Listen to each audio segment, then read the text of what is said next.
ओम नमः शिवाय, जय महाकाल। कैसे हो दोस्तों? अभी पितृ पक्ष और श्राद्ध पक्ष का क्रम चल रहा है और पूज्य गुरुदेव ने भी अपनी शिव महापुराण कथा में, छत्तीसगढ़ वाली कथा में, इस पितृ पक्ष की बारे में अपनी कथा में वर्णन किया है। साथ ही पूज्य गुरुदेव ने भी अपनी कथा में इस श्राद्ध पक्ष के लिए कुछ उपाय बताए हैं और पूज्य गुरुदेव ने बताया है कि इन उपायों को करने से हमारे जो पितृ हैं वो पूरी तरह खुश हो जाते हैं, पूरी तरह प्रसन्न हो जाते हैं। दोस्तों, हमारे पितृ या हमारे पूर्वज कई प्रकार के होते हैं। उनमें से बहुत हमारे पूर्वज ऐसे होते हैं जो दूसरा जन्म ले लिया होता है और बहुतों ने पितृलोक में स्थान प्राप्त कर लिया है। दोस्तों, पितृलोक में स्थान प्राप्त करने वाले हर वर्ष श्राद्ध पक्ष में अपने वंशों को देखने आते हैं और वे उन्हें आशीर्वाद देते हैं या श्राप देकर चले जाते हैं। तो दोस्तों, पूज्य गुरुदेव ने अपनी छत्तीसगढ़ वाली कथा में इस पितृ माह में, इस पितृ श्राद्ध पितृ पक्ष में किए जाने वाले कुछ उपाय बताए हैं और पूज्य गुरुदेव ने बताया है कि इन उपायों को करने से हमारे जो पितृ हैं वे पूरी तरह प्रसन्न हो जाते हैं। बंधुओं, कई बार होता है कि जब हमारे पितृ हमसे प्रसन्न नहीं होते हैं तो हमारे घर में बहुत ज़्यादा कलेश हो जाता है, घर में अजीबोगरीब कार्य होने लगते हैं, घर में कोई भी शुभ कार्य नहीं होता है।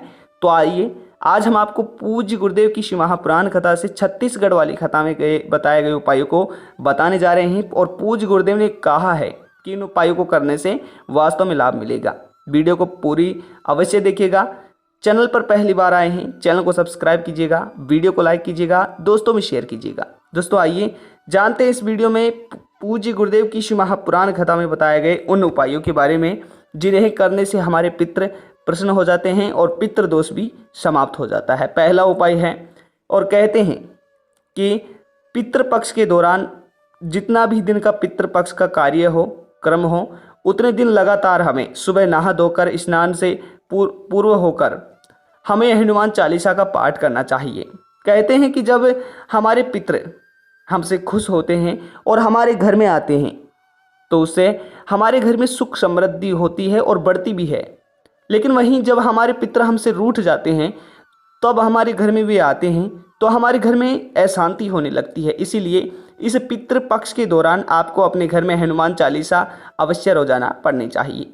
साथ ही दूसरा उपाय है, श्राद्ध पक्ष में अच्छे से अच्छे श्राद्ध कर्म करें। यानी कि कई बार जब हम पूरी विधि विधान से अपने पूर्वजों का श्राद्ध पक्ष नहीं करते हैं तो उन्हें मुक्ति नहीं मिलती है, जिसकी वजह से वो इधर उधर हमारे घर में, हमारे आसपास ही भटकते रहते हैं, जिसकी वजह से हमारे घर में अशांति और हमारे घर में कंगाली आने लगती है। कई बार हमारे घर में आपस के लोगों में ही मनमुटाव होने लगता है। इसीलिए श्राद्ध पक्ष के दिनों में अपने पूर्वजों का श्राद्ध क्रम से करें। तीसरा उपाय है, गरीब, अपंग, विधवा और निर्धन लोगों को दान दें। दोस्तों, कई बार आप लोगों ने देखा होगा कि कई लोग दान देते हैं लेकिन दान देते समय कई गलतियां कर देते हैं। कहते हैं कि जो पैसे होते हैं, जो धन होता है, जो रुपए होते हैं, उनमें माँ लक्ष्मी का वास होता है। इसलिए कभी भी धन का दान नहीं देना चाहिए। अगर आपको दान ही देना है तो आप चावल का दान दे सकते हैं, कपड़ों का दान दे सकते हैं या फिर आप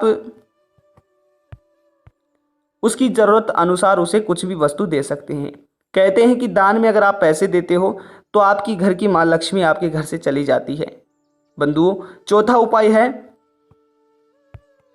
पढ़े गीता का 7वां अध्याय या मार्कंडेय पुराणात पितु स्तुति का पाठ करें।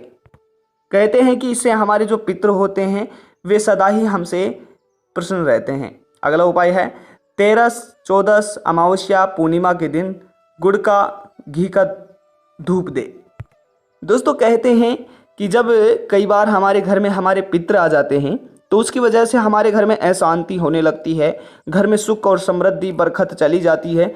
इसलिए आप चाहे तो इन सभी शुभ अवसर पर 13, 14 अमावस्या पूर्णिमा के दिन आप अपने घर में घी का धूप दें। यानी कि एक आग का गोला ले लें और उसमें थोड़ा थोड़ा घी आप टपकाते रहें और इसकी जो धूप होगी उसे अपने पूरे घर में घुमाएं। इससे घर में सुख और समृद्धि बनी रहती है। मित्रों, पितृ, आखिर पितृ कैसे कहते हैं? पितृ हमारे देवी देवता, हमारे पूर्वज होते हैं जिन्हें हम देवता भी कह सकते हैं। और पितृपक्ष यानी कि श्राद्ध पक्ष के दौरान मांस, मदिरा और किसी भी नशीली चीज़ों से आप दूर रहे। और इस दिन महिलाओं का कभी भी अपमान ना करें। कहते हैं कि इससे घर में अशांति आती। वैसे भी महिलाओं को घर की लक्ष्मी माना गया है। दर्शकों, अगर हो सके तो श्राद्ध पक्ष के दौरान आप केसर या चंदन का तिलक लगाएं। इसे बड़ा ही शुभ माना जाता है और कहते हैं कि ऐसा करने से भी घर में सुख और समृद्धि बनी रहती है।